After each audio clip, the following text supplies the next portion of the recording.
नमस्कार, स्वागत है आपका फीएलएस डी मंत्री चैनल पे। साथियों, यूपी SSC लेखपाल भर्ती परीक्षा डीवी जो आपका चल रहा है और इसमें कोई ज़्यादा परेशानी आपको हो नहीं रही है। किसी पर अगर EWS सर्टिफिकेट नहीं होता है या डेट का नहीं होता, जैसे मैंने बताया था 1 अप्रैल 2021 से लेकर 28 जनवरी 2022 के बीच का होना चाहिए था, लेकिन नहीं है, तो उस पर लिखवाया जा रहा है और वो तुम्हारा चला जाएगा जनरल में। और इसी प्रकार से SC ST और OBC अगर इनके पास खुद का सर्टिफिकेट नहीं होता है तो वो भी जनरल काउंट हो जाएंगे और कुछ ज़्यादा परेशानी होती नहीं है। और जो हमारे PS साथी हैं उनके बारे में मैं अलग से बात भी करूँगा।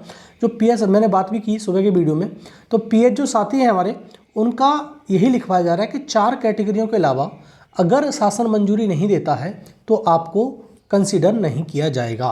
तो एक दुखद खबर भी है इस प्रकार की, लेकिन जो सचिव जी ने बोला था वो अलग ही था मामला, अब अलग हो गया है। तो अब देखते हैं जो 12 तारीख की फर्स्ट शिफ्ट है साथियों, जो 12 तारीख की फर्स्ट शिफ्ट है आज की, तो इसमें कितना DB स्किप रहा है। देखो साथियों, वही एवरेज आ रहा है DB स्किप का।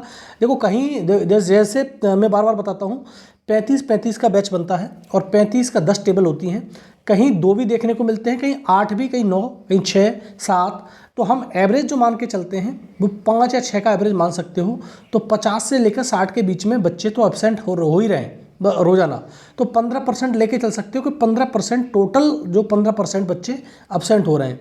लेकिन बहुत ज़्यादा ये आंकड़ा ऊपर नहीं जा पा रहा है, ठीक है। और जो कुछ लोग हैं जो DB स्किप नहीं कर रहे हैं, इनको DB स्किप करना चाहिए था। तो 50 से 60 के बीच में ये आंकड़ा है और रोज़ाना यही है। और इतना ही फिक्स हो गया है कि 15% ही लोग, मतलब 15% या 16% लोग समथिंग में मतलब DB स्किप कर रहे हैं, ठीक है।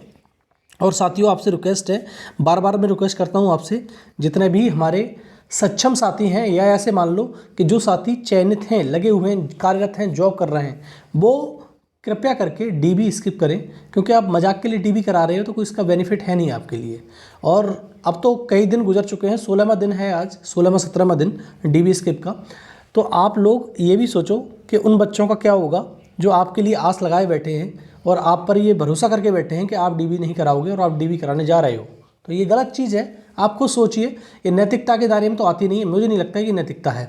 आप जॉब करोगे नहीं, उनका जॉब सीट खराब कर दोगे, बस यही हो सकता है। और इससे ज़्यादा बेहतर कुछ आपके पास उपाय है नहीं। लेकिन इसका एक ही मतलब मैंने बताया था पहले भी कि आपका जो लेखपाल भर्ती है उसकी वेटिंग लिस्ट आ सकती है, बिल्कुल आ सकती है, इसमें कोई दो राय नहीं है। इस बार चुनाव है, बिल्कुल 100% आपकी वेटिंग लिस्ट आएगी। लेकिन ये क्या होगा, क्या तुम्हारा UPSSC आयोग देगा? नहीं। ये इसका संबंधित विभाग जो होता है, जैसे राजस्व विभाग है, अगर वो चाहेगा कि हाँ वेटिंग लिस्ट निकाल दो, कोई समस्या नहीं है, तो संबंधित विभाग से अनुमति लेने के बाद UPSSC आयोग को तो वैसे ही वेटिंग लिस्ट निकालनी पड़ेगी। और इससे बेनिफिट क्या होगा? बेनिफिट एक ही होगा कि जितने भी लोग चयनित हैं, जो DB करा ले रहे हैं, उनको जो सीट खराब कर रहे हैं तो वो सीट खराब नहीं होगी, आपको नौकरी मिल जाएगी, ये होता है। और 8085 पद के 85 पद आपके टोटल ही बढ़ जाएंगे। ये इसका थोड़ा बेनिफिट होता है वेटिंग लिस्ट का। और वेटिंग लिस्ट होनी भी चाहिए। किसी छात्र ने लगा हो साहब 2022 में जुलाई में पेपर दिया है, अब ये 23 आ गया और पता नहीं अब उसकी उम्र है या नहीं है, इसके लिए वेटिंग लिस्ट होनी चाहिए। क्योंकि हर किसी व्यक्ति के बस की बात नहीं होती है कि उस टाइम की जो पढ़ाई आज कर रहा है वो कल भी करता रहे, ठीक है। इसलिए जहाँ पर जो भर्ती में सेलेक्ट हुआ था उस भर्ती का वही निस्तारण होना चाहिए। तो ये वेटिंग लिस्ट का प्रावधान जरूर होना चाहिए। क्योंकि तुम्हारा रेलवे में तो वेटिंग लिस्ट आती है, SSC भी वेटिंग लिस्ट नहीं देता और बहुत सारे डिपार्टमेंट वेटिंग लिस्ट खत्म कर दी है। तो वेटिंग लिस्ट का प्रावधान मेरे हिसाब से होना चाहिए, क्योंकि बहुत समस्या होती हैं। और सरकारें क्या कर रही हैं, सरकारों का ये रूल हो गया है कि जो भर्ती मतलब बचती है रिमेनिंग, वो दूसरी भर्ती में ऐड कर देते हैं। इधर भी भर्ती दिख गई कि 8085 पदों पर भर्ती हुई है, मान लो 1000 पद बच गई तो आगे भर्ती जोड़ देंगे, तो 8085 तो नहीं भरेगा ना, उनके हिसाब से 8085 हो गए, दिखाने के लिए कि हमने इतनी भर्ती करा दी। तो ये गलत चीज़ है, जो साथी उनका नुकसान बहुत ज़्यादा हो जाता है। दूसरा साथियों, जैसा मैं पहले भी बताया था, एक मोटिवेशन के लिए है, कुछ ज़्यादा नहीं है। जैसे महिला साथी हैं हमारे, और चाहे SC ST और एक्स सर्विसमैन, इन की जो कट ऑफ है, मैं बार बार पहले भी कहता रहा हूँ आपसे और आज फिर कह रहा हूँ। देखो इफेक्टिव DB स्किप अच्छा खासा हो रहा है, ये भी बात मान लेना। आप ये मत सोचना कि इफेक्टिव DB स्किप नहीं हो रहा है, इफेक्टिव DB स्किप भी हो रहा है, अच्छा खासा हो रहा है। अगर 5000 डीबी स्किप होते हैं तो कम से कम उसमें 2000 से लेकर 2500 2200 2300 आपको इफेक्टिव डीबी स्किप देखने को मिलेगा। और वह डीबी इफेक्टिव डीबी स्किप यहाँ असर डालेगा कैसे?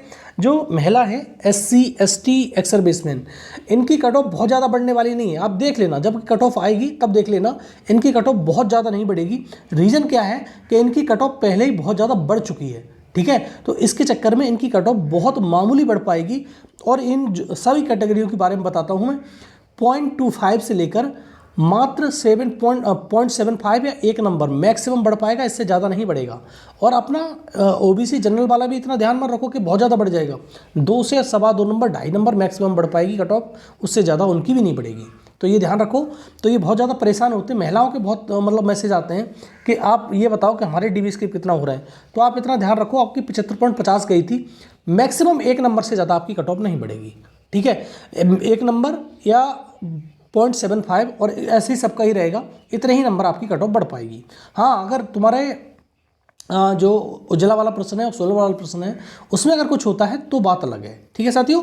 तो ये वाला पूरा मैटर मैंने बता दिया। आज मैं जो डीबी स्किप उसके बारे में बात कर ली, और मैंने तुम्हारा वेटिंग लिस्ट के बारे में बताया। आपको वेटिंग लिस्ट संबंधित विभाग से निकलवानी पड़ेगी, EBSSC आयोग नहीं निकालेगा। EBSSC आयोग तो अपने आप निकाल देगा जब संबंधित विभाग उसको अनुमति दे देगा तो, ठीक है साथियों। तो ये रहा वीडियो अच्छा लगता है तो लाइक और शेयर कर दिया करो साथियों, और चैनल को सब्सक्राइब भी करके रख लो, ठीक है साथियों। बहुत बहुत धन्यवाद आपका।